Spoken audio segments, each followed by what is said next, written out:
Hello and welcome to this week's Trading the Trend on Wednesday, the 10th of April 2024. On the 20th of March, we went long cable, that is to say the British pound against the US dollar, and we did have a spike higher. That was around the Bank of England monetary policy meeting, but then we basically fell pretty sharply and were in negative territory on our trade for several weeks. But we didn't get stopped out. We had our stop loss below the low seen back in December, below 125.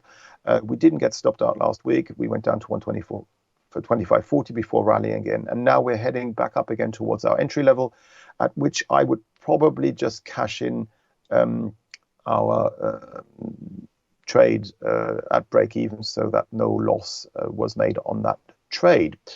And then the week after, we went long Brent crude oil on the 27th of March, and that was a perfect trade. As you can see here, we went in here at 85.08, then had this huge upside move, had an upside target at 87, but basically would have gotten out below the break of the last low on Friday here, so around 80 or 90.28, I believe. If you haven't gotten out of that trade, maybe you can do so now. You would still cash in a very nice profit here around 89.30.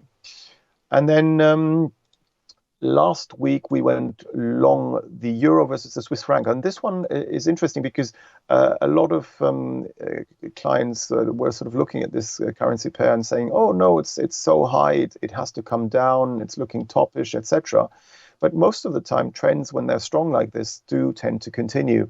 And we went in around 97.50, just there, and are still long now. But since you can see a series of higher highs not being confirmed by a series of lower highs on the relative strength index down here, we've got negative divergence in place. And now may be a time where we may level out in the future, maybe retrace short term to the downside again, which is why I would like to cash in our profits from our long positions, 97.50 at current levels, about 98.15 on this one.